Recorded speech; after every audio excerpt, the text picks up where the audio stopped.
February, March 2025, Paper 2, Variant 2.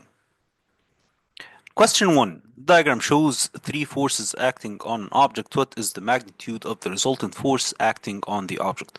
First of all, we need to find the resultant force of these two horizontal forces, the 9 newtons and the 1 newton. So 9 minus 1 is 8 newtons to the right. So 8.0 to the right.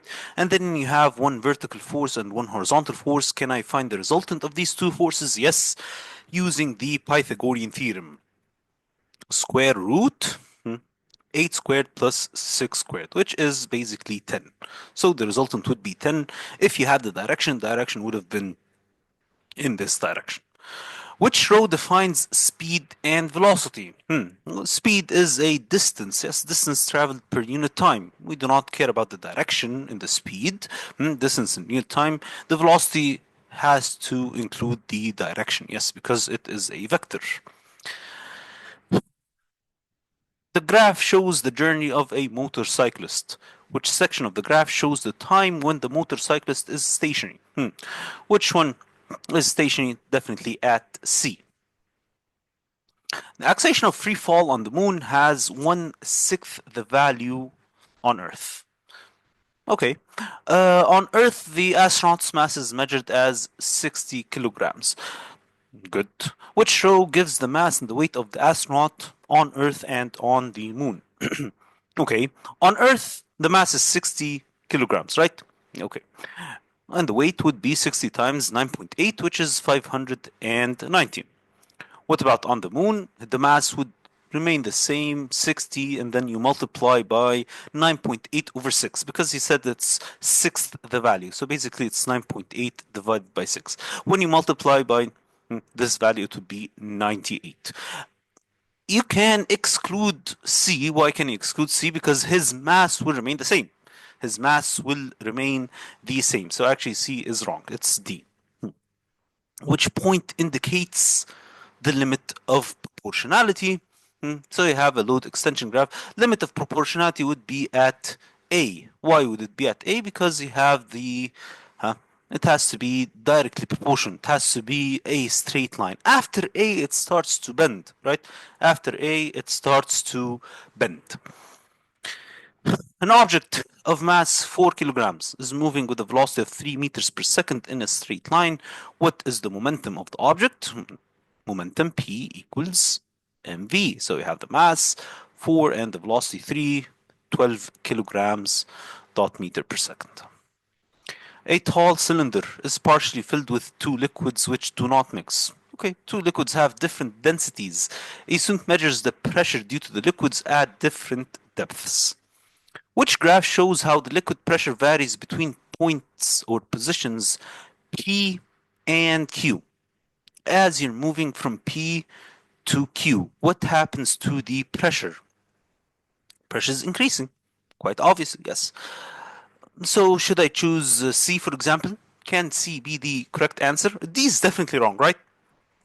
D is 100% wrong.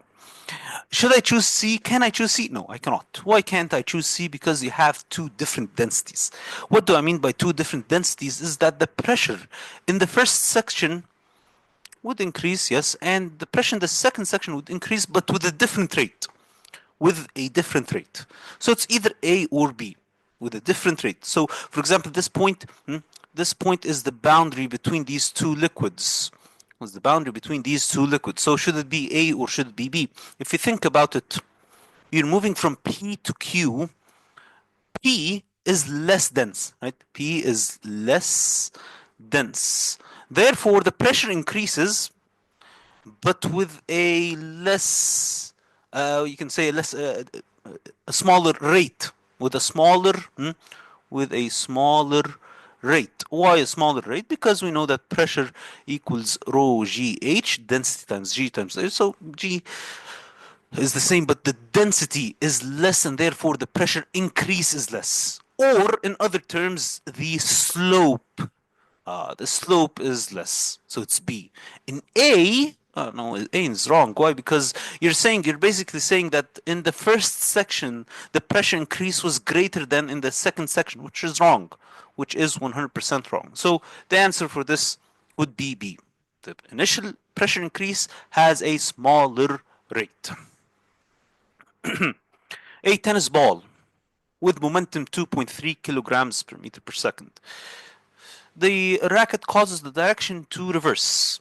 So the ball was moving in one direction, it hits, and then it is now moving in the opposite direction.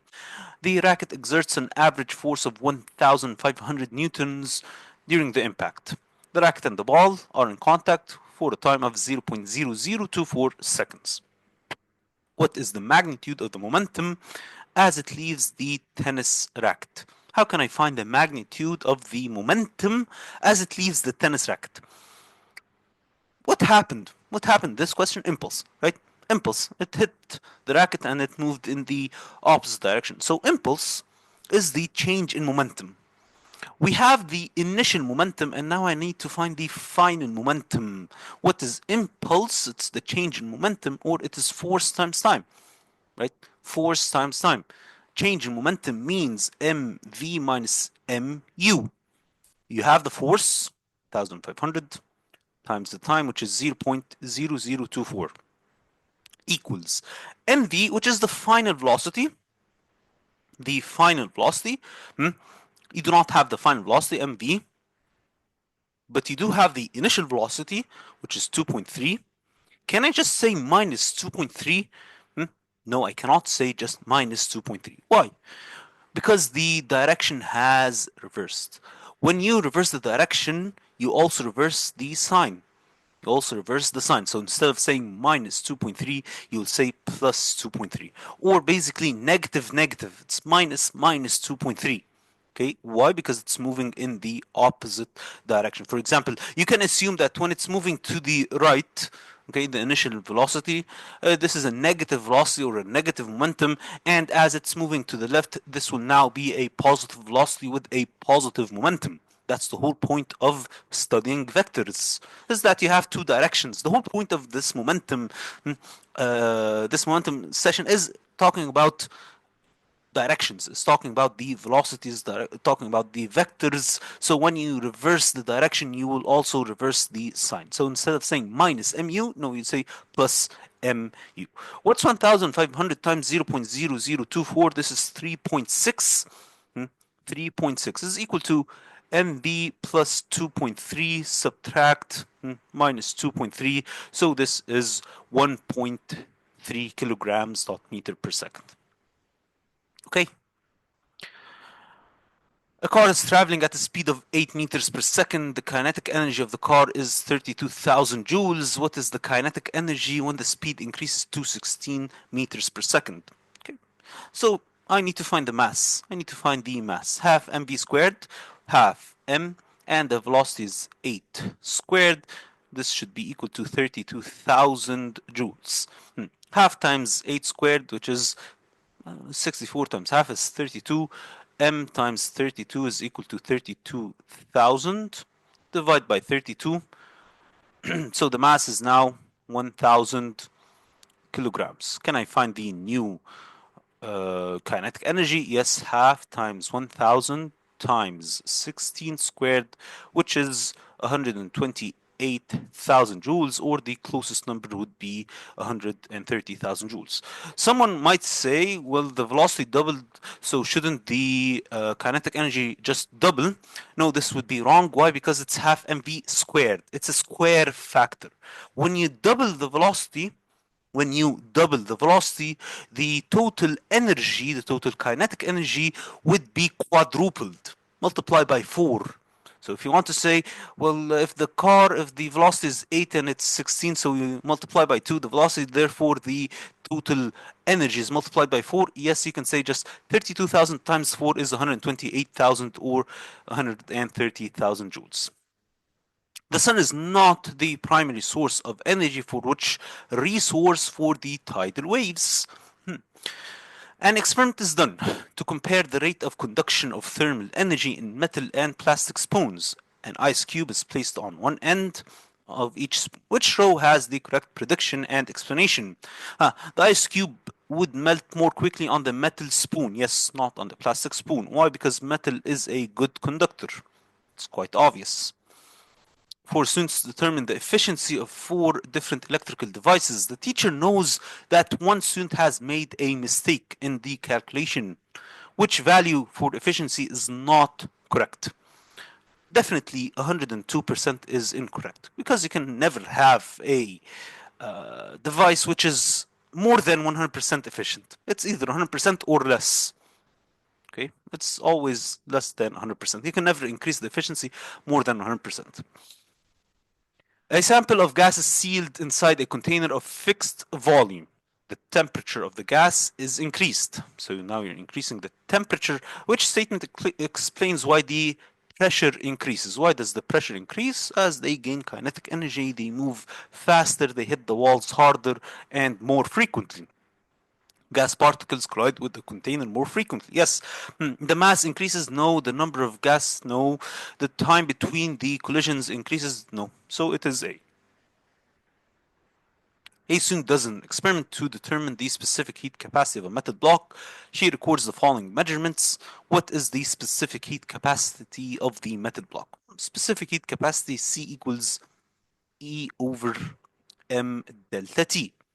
The energy is 12 kilojoules, so this is 12,000 joules. Initial temperature 20, final temperature 45. So basically the delta T, or the change in temperature, is 25 degrees Celsius. The mass of the block is 600 grams. Should I change the 600 grams? Should I convert it to kilograms? Let's take a look at the values. The answers, they are all in kilograms. So yes, you do need to convert the mass, which is 0.6 kilograms. Divide by 1,000. Now, the energy is 12,000, I'm sorry, divided by the mass is 0.6 times 25, which is 800 joules per kilogram degrees Celsius. Okay. Question 15. A metal block is left overnight in a cool, shady room. In the morning, the metal block is moved into warm surroundings. Which statement about the metal block is correct in the morning? In the morning. What happens? Does the metal block contract? No. Does convection transfer the energy through the metal block? No. Conduction. Temperature of the metal block decreases? No, it actually increases. So the only correct answer is A. The internal energy increases. A fixed mass of gas is contained within a sealed syringe at a pressure of 100 kilopascals. This is P1, pressure 1. The plunger is slowly moved until the pressure is 80 kilopascals. So this is P2. Okay, if you can see, now the pressure has decreased, right? The pressure has decreased. Therefore, the volume will, will increase, right? The final volume, okay, the final volume is 50, which is V2. What is the volume of the gas before? Can I find V1? Yes, I can find V1. So if the final volume is 50, therefore the initial volume has to be less. Why? Because the pressure, yes, the pressure increases. So the pressure P1, V1 equals P2, V2. We have all of the values. We need to find V1. So what is P1? It's 100. Can I just leave it as 100? Yes, you can just leave it as 100. Okay, 100 times V1 is equal to P2, which is 80. Again, you can leave it as 80. You do not need to multiply by 1000 times 50. Divide by 100. So 80 times 50 divided by 100 is 40 centimeters cubed. Diagram shows the more energetic molecules escaping from the surface. Okay, this is evaporation. A hot object emits thermal radiation. Which row describes two changes that both reduce the rate of thermal... I need to decrease, right? You need to decrease the rate of emission. How can you decrease the rate of emission? What should you do to the surface area? Reduce it. Surface temperature also reduces. The frequency of a wave is doubled. The speed of the wave does not change. So you increase the frequency, but the speed is the same. What happens to the wavelength? The wavelength has to decrease. Why? Because speed equals wavelength times frequency. If you increase the frequency, then the wavelength will decrease. It halves. Okay? Which statement about ultrasound is correct. The frequency is higher than audible sound. Yes, it's higher, it's not lower. Hmm. And it is a longitudinal wave. Yes, it is A. Which statement about the image produced by plane mirror is not correct? Which statement is wrong?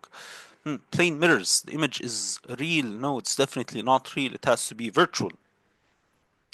A ray of light is incident on a boundary between air and water. Under which conditions is the ray of light totally internally reflected? Total internal reflected. The ray initially in air, no, it has to be initially in water, in the more dense medium. It has to be initially in water. Okay, so the ray initially in water is incident on the air boundary at any angle? No, not at any angle, at an angle greater than the critical angle. This is the whole point of total internal reflection. Which type of image is formed on the screen if you have a lens and a screen? So it has to be a real image and an inverted image. A negatively charged rod is brought near a metal sphere. A positive charge develops on the surface of the metal sphere closest to the negatively charged rod. Why is this? So if you have a negatively charged rod, you have a negative charge, so this is a negative charge rod near a sphere. This part of the sphere, the left hand side of the sphere is positive now, is relatively positive. It is relatively positive. Why is this so? Electrons are attracted to the rod? No. They are repelled? Yes, they are repelled. Positive charges are attracted, can. Most of you would say, yes, well, you have positive charges and this is why they should be attracted. Can the positive charges actually move? Think about it.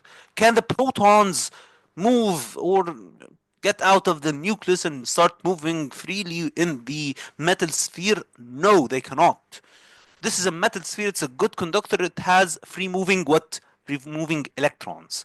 So the free moving electrons move to the other side of the sphere.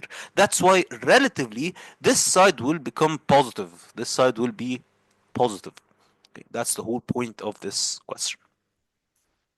The electromotive force of a cell is defined in which terms, in which quantities? Energy transferred by the cell in moving a charge around the circuit. Isn't this correct? Yes, it is correct. Are the others wrong? Energy transferred in moving voltage, power. No, it's not the power. So it's only A.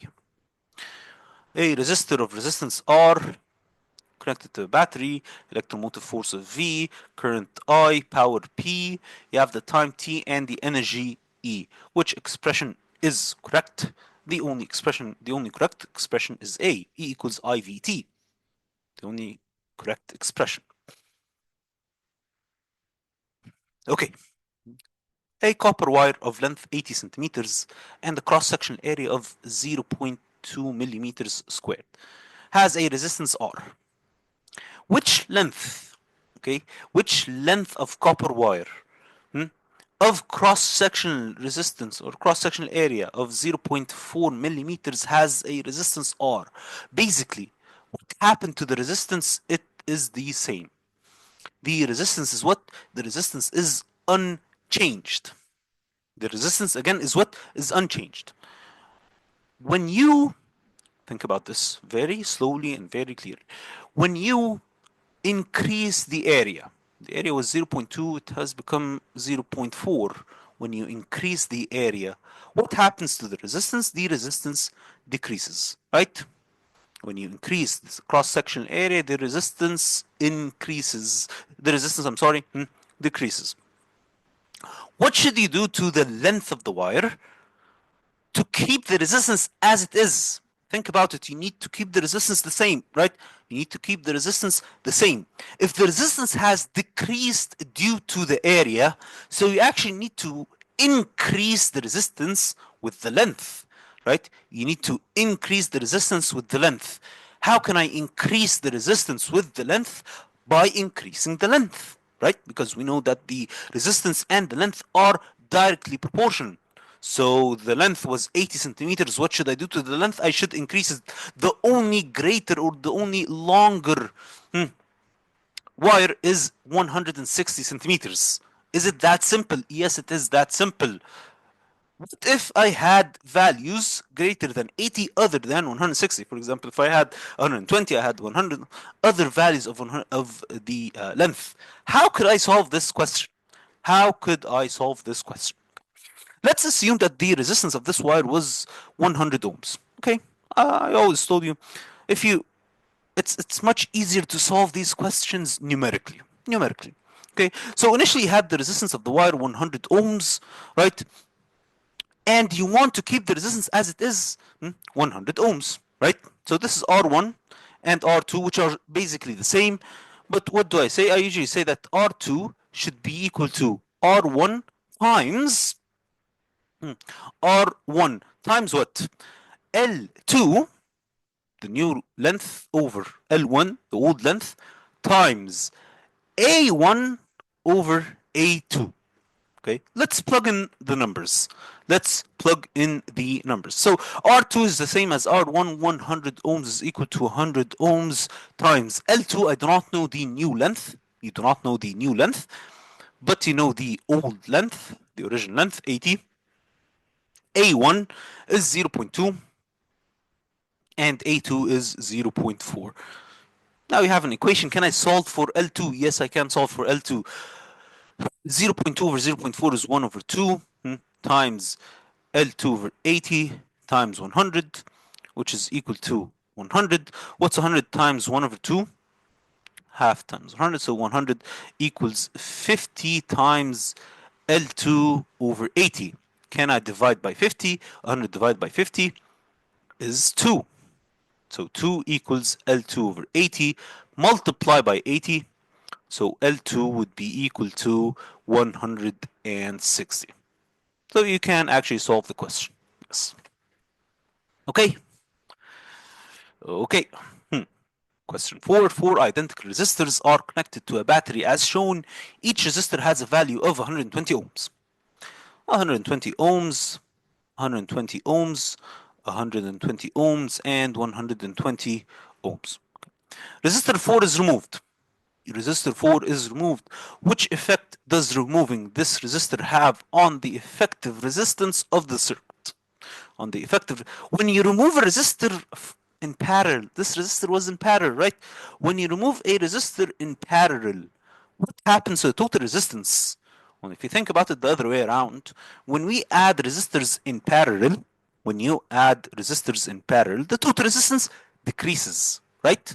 When you add resistors in parallel, the total resistance decreases. What happens if you remove a resistor in parallel? Then the total resistance would increase. The total resistance would increase. The only correct answer is C. The only correct answer is C. Again, what happens if I had more than one answer saying the effective resistor would increase? For example, the effective resistance would increase by 50, the effective resistance would increase by 10, any other values. Which one should be correct, or how can I solve it? How can I solve it? First of all, can I find the total resistance of these four resistors? Yes, I can. It's a bit harder. We are not required that much to actually solve four resistors, or when you have three resistors in parallel, not really required to do it, but we can do it. How can I do it? How can you do it? Can you find the parallel resistance? Can you find these two resistors in parallel? Yes, 120 and 120 in parallel, product over sum, or basically if you have two resistors in parallel which are the same resistance, so the combined resistance of these two resistors is what is 60 ohms, right? 120 times 120 divided by 120 plus 120 is 60. Now we have three resistors. So we have this resistor and then this resistor and this resistor. This is 60 now, right? It's 60 because the effective resistance of these two resistors is what is 60. And this is 120 and this is 120. What's 120 and 60? If you have these two resistors in parallel, 120 times 60 over 120 plus 60, this is 40 ohms. The combined resistance of these two resistors is now what? 40 ohms. The total resistance would be 120 plus 40, and now the total resistance is 160 ohms when you have these four resistors together, right? Good. Now, when I removed this resistor, I canceled this resistor. I only have 3 resistors. 2 of them are in parallel. So 120 and 120 in parallel, product over sum. You can just say that it is 60 ohms. And then you have this resistor is 120 ohms, 120 plus 60. So the total is 180 ohms. When you removed the resistor, the resistance changed from 160 to 180, so it increased by 20 ohms. I know it's a quite a long shot, but it is the only correct answer to increase the total resistance. Okay. The resistors in the circuit are shown, are identical. They are identical resistors. The reading on the voltmeter V2 is 1.5 volts. This is 1.5 volts. Okay. Ammeter A2 is 0.5 amperes. Ammeter A2, where is ammeter A2? This is 0.5 amps. Ammeter A3 is 0.25 amps. Okay. What are the readings on the ammeter A1 and voltmeter V1? Ammeter A1, it would be, ammeter A1 would be 0.5 plus 0.25. Okay, when you add these two currents, the total current would be 0.75 amps. What about the total voltage? Well, if you have all 3 resistors, they are all identical.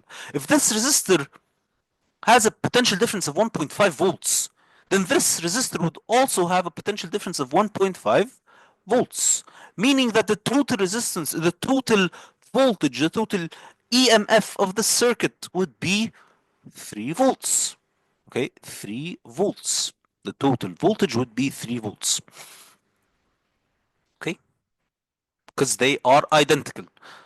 If they weren't identical, you wouldn't have been able to solve this question that easily. Wire is moved in the region between the poles of a magnet. The current is induced in the wire. Current is induced. In which direction is the wire moved?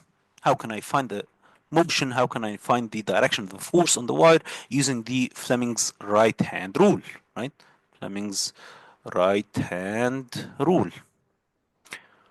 First finger, north to south, okay? And then the current is moving downwards. Therefore, the thumb is pointing into the page, okay? The thumb is pointing into the page.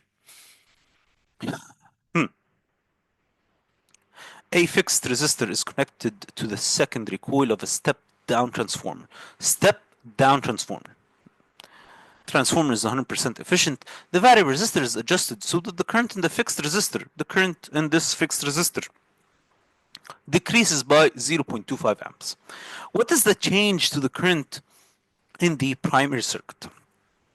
He doesn't want an exact change. It either decreases by 0.25, less than 0.25, more than 0.25, or no change at all. Let's find out. First of all, if this is a step-down transformer, what happens to the voltage?